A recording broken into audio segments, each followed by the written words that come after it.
Hello friends, आप सभी का बहुत बहुत स्वागत है आपके अपने चैनल हाई फाई स्टडी पे। फ्रेंड्स, हम लोग 4th सेमेस्टर की क्लासेस स्टार्ट कर दिए हैं और ये आज आपकी सेकेंड क्लास है। पहली क्लास में हम लोगों ने क्या क्या देखा, अप्रोच देखे, मेथड्स देखे और टेक्निक देखे, ठीक है। और हम लोगों ने मेथड्स के टाइप कितने होते हैं और अप्रोच में क्या क्या पढ़ना है, कौन कौन से टाइप है, ये हम लोगों ने देख लिया, ठीक है। और हम लोग मेथड्स पढ़ रहे हैं तो उसमें हमने पहला ग्रामर ट्रांसलेशन मेथड को कल की वीडियो में अच्छे से डिस्कस किया, अच्छे से समझा। आई होप आप लोग को समझ में आया होगा और अगर कोई डाउट रह गया हो तो कमेंट बॉक्स में कमेंट करके ज़रूर पूछ लीजिएगा, ठीक है फ्रेंड्स। तो चलिए आज की क्लास स्टार्ट करें। आज हम लोग सेकंड देखेंगे। सेकंड क्या है आपका, डायरेक्ट मेथड, ठीक है। आज हम लोग क्या देखेंगे, डायरेक्ट मेथड। तो चलिए स्टार्ट करें क्लास। चलिए देखते हैं। देखिए डायरेक्ट मेथड क्या है फ्रेंड्स। सबसे पहले हम लोग जानेंगे इसका अदर नेम क्या होता है, क्योंकि कभी कभी एग्ज़ाम में इसके अदर नेम से ही पूछ लेता है, ठीक है। तो इसका अदर नेम भी आप लोग माइंड पे रखे रहिए। देखिए इसको अदर नेम क्या है इसको नेचुरल मेथड कहते हैं और रिफॉर्म मेथड, ठीक है फ्रेंड्स। डायरेक्ट मेथड को क्या बोलते हैं, नेचुरल मेथड भी कहते हैं और रिफॉर्म मेथड भी कहते हैं। ये इसका दो क्या है, अदर नेम है, ठीक है। और इसकी ओरिजिन कहाँ हुई है, देखिए जो डायरेक्ट मेथड है इसकी ओरिजिन कहाँ हुई है, इसकी ओरिजिन हुई है फ्रांस में, ठीक है फ्रेंड्स। और इसका प्रिंसिपल कहाँ से लिया गया है, जर्मनी से, ठीक है। और इसका प्रिंसिपल कहाँ से है फ्रेंड्स, जर्मनी से।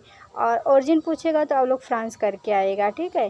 देखिए ये अगेंस्ट है किसके, ग्रामर ट्रांसलेशन मेथड के। जो ग्रामर ट्रांसलेशन अभी हम लोगों ने पढ़ा कि ग्रामर ट्रांसलेशन मेथड में हम लोगों ने देखा क्या क्या था, उसके ये अपोजिट है, ठीक है। उसके ये अगेंस्ट है ग्रामर ट्रांसलेशन मेथड के। समझ में आया यहाँ तक। चलिए आगे देखते हैं। देखिए इसका यूनिट ऑफ स्पीच क्या है। वहाँ पे जो ग्रामर ट्रांसलेशन में यूनिट क्या था, वर्ड था, वर्ड टू वर्ड चल रहे थे। बट यहाँ पे इसका यूनिट क्या है, सेंटेंस है, ठीक है फ्रेंड्स। ग्रामर ट्रांसलेशन में हम लोगों ने देखा कि उसका यूनिट क्या था, वर्ड था, क्योंकि वहाँ पे teacher word to word translate करके मदर टंग में बच्चों को पढ़ाता है। बट यहाँ पे इसका यूनिट क्या है, सेंटेंस है, ठीक है। सेंटेंस यूनिट किस में है, डायरेक्ट मेथड में। फ्रेंड्स देखिए अब देखते हैं इसमें है क्या, ये क्या चीज़ है, किस मतलब कैसे बच्चों को इसके थ्रू पढ़ाया जा सकता है, किस प्रकार से उनको हेल्प मिलेगी। देखिए the direct method of teaching English is the method of teaching English directly without use of student mother tongue. Friends देखें जो डायरेक्ट मेथड है इसमें क्या है, आप बच्चे को अगर इंग्लिश पढ़ा रहे हैं तो इंग्लिश डायरेक्ट टू डायरेक्ट पढ़ाएंगे, ठीक है। उसमें मदर टंग का कोई यूज़ नहीं करेंगे। जैसे आज आप लोगों ने देखा है कि आजकल का जो इंग्लिश स्कूल है, जो सीबीएसई बोर्ड का इंग्लिश स्कूल है, वहाँ पे बच्चा जाता है तो उसको शुरू से ही इंग्लिश में बोलना है, इंग्लिश में पढ़ना है, सारी चीज़ क्या है, इंग्लिश टू इंग्लिश होती है। वहाँ पे मदर टंग अलाउ नहीं होता। तो अगर आप बच्चे को इंग्लिश पढ़ा रहे हैं तो आप वहाँ पे डायरेक्ट इंग्लिश टू इंग्लिश पढ़ाएंगे, मदर टंग का यूज़ नहीं करेंगे, ठीक है। डायरेक्ट मेथड में यही है। जैसे कि इंग्लिश स्कूल में बच्चा का एडमिशन करा दिया आप, तो वहाँ के टीचर बच्चे से इंग्लिश में बात करते हैं और इंग्लिश टू इंग्लिश पढ़ाते हैं, वहाँ पे मदर टंग का यूज़ नहीं करते हैं, ठीक है। तो यही चीज़ है डायरेक्ट मेथड में। The direct method of teaching English is the method of teaching English directly मतलब डायरेक्ट पढ़ाते हैं English, without use of student mother tongue, बिना स्टूडेंट के मदर टंग को यूज़ किए बच्चे को इंग्लिश डायरेक्ट टू डायरेक्ट पढ़ाते हैं, ठीक है। डायरेक्ट इंग्लिश टू इंग्लिश पढ़ाते हैं, ठीक है फ्रेंड्स। समझ में आया यहाँ तक सभी को कि डायरेक्ट मेथड में क्या है। और ग्रामर ट्रांसलेशन में क्या था कि टीचर सेंटेंस को रीड करेगा और वर्ड टू वर्ड ट्रांसलेट करता था बच्चे के मदर टंग में। बट यहाँ पे ऐसा नहीं है, यहाँ पे आप बच्चे को डायरेक्ट इंग्लिश टू इंग्लिश पढ़ाएंगे, कोई मदर टंग का यूज़ नहीं करेंगे, ठीक है। Without translation and without study of formal grammar. Friends देखिए इसमें आप ट्रांसलेट नहीं करेंगे बच्चे के मदर टंग में और कोई ग्रामर का रूल नहीं यूज़ करेंगे कि हाँ ये ग्रामर का रूल है तो तुम्हें यही फॉलो करना है, ऐसा कुछ यहाँ पे नहीं है। तो यहाँ पे क्या है, without study of grammar, formal grammar, जो फॉर्मल ग्रामर है उसको बिना पढ़ाए, उसको बिना स्टडी कराए बच्चे को इंग्लिश टू इंग्लिश सिखाते हैं, ठीक है। ये नहीं कि हाँ जो ग्रामर के रूल्स है बस तुम्हें उन्हीं को फॉलो करना है, ऐसा कुछ यहाँ पे नहीं है। इसलिए ये ग्रामर ट्रांसलेशन मेथड की क्या है, अगेंस्ट है, ठीक है। समझ में आ गया सभी को।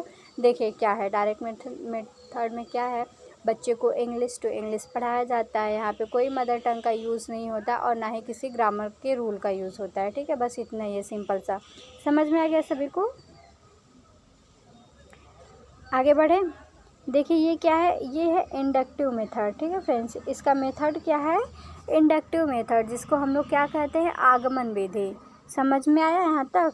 और मैंने पूछा था ना कि ग्रामर ट्रांसलेशन मेथड में क्या है, उसमें नोन टू अननोन जाते हैं, तो वो इंडक्टिव कि डिडक्टिव। तो आप लोग कमेंट बॉक्स में कमेंट करके बताइए कि ग्रामर ट्रांसलेशन मेथड क्या है, इंडक्टिव है कि डिडक्टिव है। समझ में आया यहाँ तक सभी को? आप लोग इंडक्टिव डिडक्टिव का मतलब तो जानते ही होंगे, आगमन और निगमन विधि पढ़े होंगे।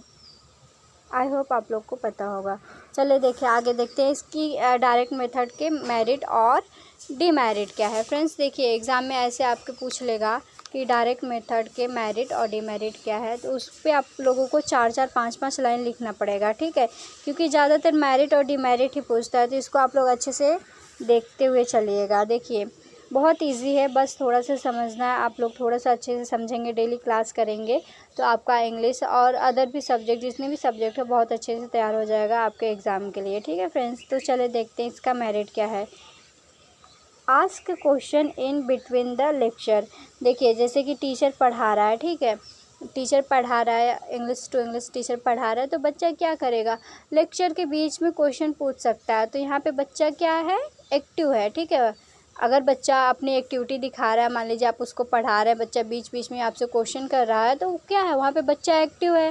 तो यहाँ पे बच्चा क्या रहता है? एक्टिव रहता है। स्टूडेंट सेल्फ करेक्शन, बच्चे खुद से भी करेक्शन करते हैं। ठीक है, जैसे मान लीजिए आप बच्चा एक दूसरे से बात कर रहा है, इंग्लिश टू इंग्लिश में बात कर रहा है, तो उसमें क्या करेक्शन करना है? बच्चा सेल्फ करेक्शन करता है।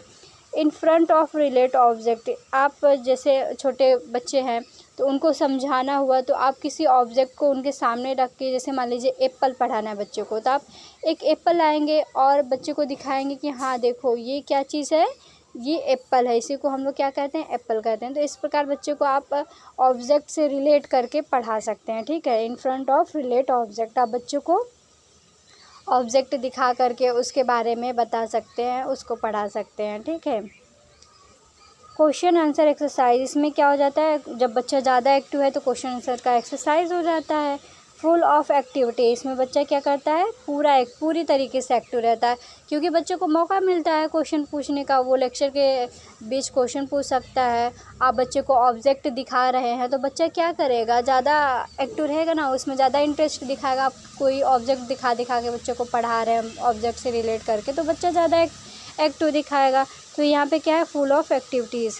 ग्रामर रूल नॉट यूज़, कोई कंपलसरी नहीं है कि ग्रामर के रूल को ही फॉलो किया जाए। ठीक है, यहाँ पे कोई कंपलसरी नहीं है कि आप ग्रामर के रूल को फॉलो करें। Direction reading allowed, sorry friends, dictation reading allowed. यहाँ पे क्या होता है कि बच्चा रीडिंग अलाउड मतलब कि लाउडली, यहाँ पे डिक्टेशन रीडिंग अलाउड होता है। ठीक है फ्रेंड्स, तो ये क्या थे? इसके मेरिट थे कि बच्चा क्वेश्चन कर सकता है लेक्चर के बीच, सेल्फ करेक्शन कर सकता है, आप बच्चे को ऑब्जेक्ट से रिलेट करके पढ़ाएंगे, तो यहाँ पे बच्चा क्या है? पूरी तरीके से एक्टिव है। ठीक है, तो यहाँ पे बच्चा सबसे ज़्यादा एक्टिव रहता है डायरेक्ट मेथड में। ठीक है, समझ में आया यहाँ तक सभी को? ये क्या है? इसका मेरिट है। इस मेरिट मतलब इसका ये जो है कि इसके ये चीज़ के फ़ायदे हैं, मतलब कि ये इतने सारे फ़ायदे हैं। ठीक है, अब हम लोग देखते हैं डीमेरिट। कुछ डीमेरिट देखते हैं कि इसके डीमेरिट क्या है। देखिए, more focus on oral work, reading and writing not on focus. Friends देखिए, इसमें आप बच्चे को इंग्लिश पढ़ा रहे हैं, इंग्लिश बोलना सिखा रहे हैं, तो ज़्यादातर इसमें ओरल वर्क पे ज़्यादा फोकस किया जाता है। बच्चे इंग्लिश टू इंग्लिश बात करते हैं, टीचर बच्चे से इंग्लिश टू इंग्लिश बात करते हैं, इस प्रकार बच्चों को इंग्लिश सिखाया जाता है। तो इसमें रीडिंग और राइटिंग पे कम फोकस किया जाता है। ठीक है फ्रेंड्स, इसमें रीडिंग और राइटिंग पे कम फोकस किया जाता है। ये बहुत एक्सपेंसिव होता है। फ्रेंड्स देखिए, आप अगर सारे चीज़ के लिए ऑब्जेक्ट ला रहे हैं, बच्चों को रिलेट करके पढ़ा रहे हैं, तो ये एक्सपेंसिव तो होगा। ऑब्जेक्ट आप लाएंगे तो उसके लिए तो पैसे खर्च करने पड़ेंगे, तो ये मेथड क्या है? एक्सपेंसिव है। ठीक है, effect in a small classroom, overcrowded classes are not allowed. Friends देखिए, आप जब ढेर सारे ऑब्जेक्ट ला रहे हैं, बच्चों को रिलेट करके पढ़ा रहे हैं, तो ये क्या है? ये छोटे क्लास के लिए, मतलब जिस क्लास में कम बच्चे हो उसके लिए सही है, बट जहाँ पे बहुत सारे बच्चे रहते हैं, ओवर क्राउडेड क्लासेस रहते हैं, वहाँ पे ये अलाउड नहीं होता है। ठीक है फ्रेंड्स, क्योंकि यहाँ वहाँ पे टीचर बच्चों को कंट्रोल नहीं कर पाता है। और टाइम टेकिंग है, ये क्या है, टाइम टेकिंग। आप बच्चे को इंग्लिश टू इंग्लिश पढ़ा रहे हैं, उसका मदर टंग नहीं यूज़ कर रहे हैं, तो ऐसा नहीं कि उसको एक बार में ही समझ में आ जाएगा। इसके लिए उसको बार बार आपको बताना पड़ेगा, बार बार ऑब्जेक्ट से रिलेट करके बताना पड़ेगा। तो ये क्या है, टाइम टेकिंग है, डिफ़िकल्ट टू अंडरस्टैंड। और बच्चा जब आता है स्कूल में तो वो अपने मदर टंग में कंफर्टेबल रहता है ज़्यादातर, तो बच्चे को समझने में थोड़ी डिफ़िकल्टी आती है। ठीक है, तो डिफ़िकल्ट टू अंडरस्टैंड ये क्या है, इसकी डीमेरिट है। समझ में आया सभी को डीमेरिट क्या क्या है? आई होप आप लोग को समझ में आ रहा होगा। अगर समझ में आ रहा है तो कमेंट बॉक्स में कमेंट करके बता दीजिए। डायरेक्ट मेथड के मेरिट और डीमेरिट समझ में आया सभी को? आई होप आपको समझ में आया होगा। चले आगे बढ़ते हैं, आगे बढ़े। चले नेक्स्ट हम लोगों ने ग्रामर ट्रांसलेशन मेथड देख लिया और हम लोगों ने डायरेक्ट मेथड को पढ़ लिया। ठीक है, 2 मेथड हम लोगों ने पढ़ लिया। अब हम लोग नेक्स्ट क्या पढ़ेंगे, बाइलिंगुअल मेथड। ठीक है फ्रेंड्स, नेक्स्ट क्या है आपका, बाइलिंगुअल मेथड। देखिए सबसे पहले तो यहाँ से ऑब्जेक्टिव क्वेश्चन ये बनता है कि बाइलिंगुअल मेथड दिया किसने है। ठीक है, ये यहाँ से क्वेश्चन बहुत बार पूछा गया है, तो आप लोग इसे माइंड में रख रहिएगा कि बाइलिंगुअल मेथड को किसने दिया है। तो किसने दिया है, C.J. डैटसन ने दिया है। किसने दिया है, C.J. डैटसन। ठीक है, तो आप लोग ये याद रखे रहिएगा कि बाइलिंगुअल मेथड किसने दिया है और इसका यूनिट क्या होता है। देखिए इसका भी यूनिट सेंटेंस होता है। ठीक है, बाइलिंगुअल मेथड का भी यूनिट सेंटेंस होता है। यहाँ तक समझ में आया सभी को? अभी 2 पॉइंट समझ में आया फ्रेंड्स। ये इंपॉर्टेंट है कि किसने दिया है, क्योंकि यहाँ से बहुत बार क्वेश्चन पूछा गया, तो आप इसको माइंड में रखे रहिएगा कि बाइलिंगुअल मेथड C.J. डैटसन ने दिया है। ये ऑब्जेक्टिव में आपके पूछ सकता है और बहुत बार पूछा भी गया है। देखिए इसमें क्या होता है, in this method 2 language are used. इस मेथड में 2 लैंग्वेज को यूज़ किया जाता है, इसलिए इसका नाम क्या रखा गया है, बाइलिंगुअल मेथड। इसमें हम लोग 2 मेथड को यूज़ करते हैं। ठीक है friends, in this method two language are use. इसमें 2 लैंग्वेज को यूज करते हैं, इसलिए इसका नाम क्या रखा गया है, बाइलिंगुअल मेथड। देखिए इसमें क्या, अब आगे देखते हैं। Target language is that which we learn by mother tongue. Friends देखिए जो टारगेट लैंग्वेज होता है, जैसे मान लीजिए आप इंग्लिश पढ़ा रहे हो तो वही आपका टारगेट लैंग्वेज है। तो आप इसको सिखाने के लिए बच्चों को, आपको अगर इंग्लिश सिखाना है बच्चों को, आप इंग्लिश पढ़ा रहे हो तो आपका टारगेट लैंग्वेज इंग्लिश होगा। उसको सिखाने के लिए आप मदर टंग का यूज़ कर सकते हैं। ठीक है फ्रेंड्स, समझ में यहाँ तक सभी को कि बाइलिंगुअल मेथड क्या होता है। इसमें 2 लैंग्वेज का यूज़ किया गया है और आपका जो टारगेट लैंग्वेज है उसको सिखाने के लिए आप मदर टंग का यूज़ कर सकते हैं। बट यहाँ पे कुछ कंडीशंस है, उसको हम लोग आगे देखते हैं। ठीक है, चले देखें। इन this method combination of direct method और ग्रामर ट्रांसलेशन मेथड। इसमें डायरेक्ट मेथड और ग्रामर ट्रांसलेशन मेथड दोनों का यूज़ किया गया है। फ्रेंड्स देखिए, जैसे ग्रामर ट्रांसलेशन मेथड है और डायरेक्ट मेथड है, तो दोनों एक दूसरे के अपोजिट है, बट ये बाइलिंगुअल क्या है, दोनों को मिक्स करके बनाया गया है। ठीक है, दोनों को क्या है, कंपोजिशन है, दोनों का कम्बिनेशन है। ठीक है, जैसे कि डायरेक्ट मेथड से कुछ ले लिया गया है और कुछ ग्रामर ट्रांसलेशन मेथड को ले लिया गया है। तो ये क्या है, दोनों मेथड का कम्बिनेशन है। समझ में आया था? वर्ड टू वर्ड देखिए फ्रेंड्स, इसमें क्या होता है कि जो बाइलिंगुअल मेथड है, इसमें क्या होता है, बाइलिंगुअल मेथड में आप ये कर सकते हैं कि जैसे ग्रामर ट्रांसलेशन मेथड और डायरेक्ट मेथड दोनों का कम्बिनेशन है ये बाइलिंगुअल मेथड, और इसमें हम लोग मदर टंग को यूज़ कर सकते हैं। बट मदर टंग को सिर्फ़ और सिर्फ टीचर यूज़ करेगा बच्चों को समझाने के लिए। ठीक है, देखिए ग्रामर ट्रांसलेशन मेथड में क्या था कि टीचर सारे वर्ड को ट्रांसलेट करता था मदर टंग में, और डायरेक्ट मेथड में क्या था, teacher direct English to English बच्चों को पढ़ा रहा था। बट जो ये बाइलिंगुअल मेथड है, इसमें टीचर मदर टंग को यूज़ करेगा, सिर्फ टीचर करेगा, बच्चों के लिए अलाउड नहीं है। ठीक है, सिर्फ टीचर करेगा बच्चों को समझाने के लिए। मान लीजिए आप पढ़ा रहे हैं, कहीं पे बच्चों को कुछ मीनिंग उसका नहीं समझ में आ रहा, तो आप मदर टंग का यूज़ करके बच्चों को बता सकते हैं, हाँ ये इस चीज़ को कहते हैं। ठीक है, तो ये इसीलिए ये डायरेक्ट और ग्रामर ट्रांसलेशन मेथड दोनों का कम्बिनेशन है। समझ में आया यहाँ तक? देखिए, word to word translation is not done. Friends देखिए, अगर आप पढ़ा रहे हैं बच्चों को इंग्लिश तो आप वर्ड टू वर्ड ट्रांसलेशन नहीं कर सकते हैं, ठीक है। जैसे कि मैं आपको पढ़ा रही हूँ तो मैं सारे वर्ड को ट्रांसलेट नहीं कर रही हूँ, कुछ वर्ड को ट्रांसलेट करके बता रही हूँ। Used by only teacher not by student. Friends देखिए, जो मदर टंग है, जो मदर टंग में ट्रांसलेट करके बताना वो सिर्फ़ और सिर्फ टीचर यूज़ करेगा, स्टूडेंट नहीं यूज़ करेंगे, ठीक है फ्रेंड्स। यहाँ पे ये बताया गया ना कि आप बच्चों को समझाने के लिए मदर टंग का यूज़ कर सकते हैं, तो सिर्फ और सिर्फ टीचर करेगा, बच्चे नहीं कर सकते, ठीक है। Used by only teacher not student. समझ में आया सभी को?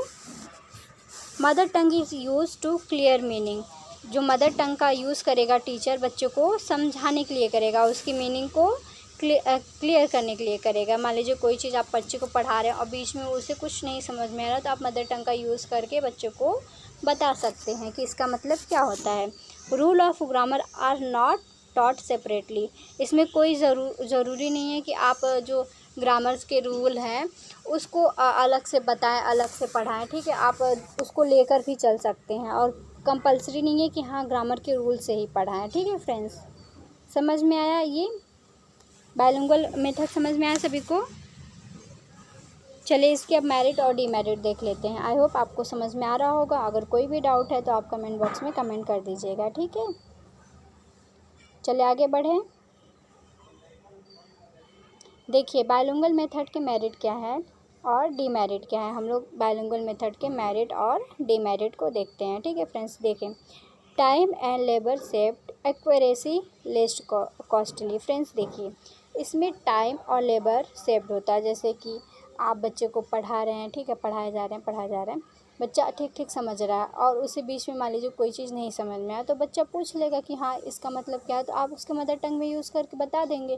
तो क्या है, इसमें टाइम सेव्ड होगा, बच्चे को डिफ़िकल्टी नहीं होगी समझने में और एक्यूरेसी आती है। आप जितना पढ़ा रहे हैं बच्चों को पूरा अच्छे से समझ में आ जाता है और ये लेस्ट कॉस्टली होता है। ज़रूरी नहीं है कि आप बच्चे को समझाने के लिए ऑब्जेक्ट लाएँ, क्लास में ऑब्जेक्ट से रिलेट करके पढ़ाएँ, ठीक है। आप कर भी सकते हैं और नहीं भी कर सकते हैं। ये क्या होता है, लेस कॉस्टली होता है। Audio visual aid are not compulsory. Friends देखिए, यही चीज़ हुआ। और जो ऑडियो विजुअल एड्स है वो कंपलसरी नहीं है। आप बच्चों को ऑब्जेक्ट से रिलेट करके भी पढ़ा सकते हैं और नहीं भी, वैसे भी समझा सकते हैं। No need a train teacher. इसमें कोई ट्रेन टीचर की ज़रूरत नहीं होती है, ठीक है फ्रेंड्स। इसमें कोई भी ट्रेंड टीचर की ज़रूरत नहीं होती है। नेक्स्ट है लिंग्विस्टिक हैबिट फॉर्म्ड हेयर, ठीक है फ्रेंड्स। इसमें क्या है, यहाँ पे बच्चे का लिंग्विस्टिक हैबिट फॉर्म होता है। जो बच्चा है उसका जो है लिंग्विस्टिक हैबिट फॉर्म होता है। Stress on speech practice. इसमें क्या है कि स्पीच प्रैक्टिस पे कोई भी प्रॉब्लम नहीं होती, बच्चा आराम से प्रैक्टिस कर सकता है, ठीक है। तो ये क्या थे, इसके मेरिट थे। समझ में आया सभी को कि बाइलिंगुअल मेथड के मेरिट क्या क्या है? समझ में आया सभी को? चलिए डीमेरिट देखें। देखिए डीमेरिट क्या है, स्टूडेंट पैसिव। बच्चा उतना एक्टिव नहीं है। इस सबसे ज़्यादा बच्चा किस में एक्टिव रहता है, डायरेक्ट मेथड में, ठीक है, क्योंकि बच्चा उसमें खुद इन्वॉल्व रहता है और ये बाइलिंगुअल मेथड है। तो यहाँ पे बच्चा क्या है, पैसिव रहता है। Reading writing practice ignored. यहाँ पे रीडिंग और राइटिंग के प्रैक्टिस को क्या करते हैं, इग्नोर करते हैं। बस टीचर आता है, बच्चों को समझाता है, पढ़ाता है, बस यही चीज़ रहता है। तो यहाँ पे रीडिंग और राइटिंग को क्या है, इग्नोर किया गया है। Language mixed. यहाँ पे क्या है, लैंग्वेज मिक्स्ड। आप डायरेक्ट मेथड मतलब डायरेक्ट इंग्लिश टू इंग्लिश भी बोल के पढ़ा रहे हैं बच्चों को और बीच बीच में मदर टंग को भी यूज़ करें, तो ये क्या है, लैंग्वेज मिक्स्ड है। This is an experimental stage only. This is an experimental stage only student for lower classes. Friends देखिए, ये जो बच्चे छोटे बच्चे हैं होते हैं, लोअर क्लास के बच्चे होते हैं जो नए नए स्कूल में आए रहते हैं, तो बच्चे को डायरेक्ट टू डायरेक्ट इंग्लिश बोलने नहीं आता है, तो आप वहाँ पे मदर टंग यूज़ कर के बच्चों को समझा सकते हैं। तो ये किसके लिए सूटेबल रहता है, लोअर क्लास के बच्चों के लिए, ठीक है फ्रेंड्स। समझ में आया सभी को कि इसके मेरिट और डीमेरिट क्या हैं बाइलिंगुअल मेथड के। तो आज हम लोगों ने डायरेक्ट मेथड देखा और बाइलिंगुअल मेथड, दो मेथड को आज हम लोगों ने पढ़ा। आई होप आपको अच्छे से समझ में आया होगा। अगर कहीं पे भी कोई डाउट रह गया हो तो आप कमेंट बॉक्स में कमेंट करके ज़रूर से पूछ लीजिएगा। ठीक है फ्रेंड्स, समझ में आया ना सभी को कि डायरेक्ट मेथड में क्या था और बाइलिंगुअल मेथड में क्या था। डायरेक्ट मेथड में टीचर बस सिंपल सा है। डायरेक्ट मेथड में टीचर क्या करता है, इंग्लिश टू इंग्लिश बच्चों को पढ़ाता है और उससे मेरिट और डीमेरिट क्या हो सकते हैं आप थोड़ा कॉमन सेंस लगाएंगे तो आपको खुद ही समझ में आ जाएगा। और बाइलिंगुअल मेथड में क्या है, इसमें ये कॉम्बिनेशन है, डायरेक्ट मेथड और ग्रामर ट्रांसलेशन मेथड, दोनों मेथड का कॉम्बिनेशन है। इसमें दो लैंग्वेज यूज़ करने हैं, एक इंग्लिश टू इंग्लिश बोल रहे हैं डायरेक्ट, और दूसरा अगर कहीं बच्चे को ज़रूरत पड़े तो वहाँ पे मदर टंग का भी यूज़ कर रहे हैं। तो यहाँ पे दो लैंग्वेज है इसलिए इसको बाइलिंगुअल मेथड कहते हैं। ठीक है, समझ में आ गया ना सभी को अच्छे से। आई होप आपको समझ में आया होगा। तो आज हम लोगों ने डायरेक्ट मेथड और बाइलिंगुअल मेथड को अच्छे से देख लिया, उसके मेरिट क्या है डीमेरिट क्या है सबको अच्छे से पढ़ लिया। आई होप आपको अच्छे से समझ में आया हो। अगर कोई भी चीज़ नहीं समझ में आई हो तो आप कमेंट बॉक्स में कमेंट करके पूछ लीजिएगा। ठीक है फ्रेंड्स, मिलते हैं नेक्स्ट वीडियो में, तब तक के लिए टेक केयर, बाय बाय। आप लोग अपना ख्याल कीजिए और पढ़ाई करते रहिए। बाय बाय सभी को।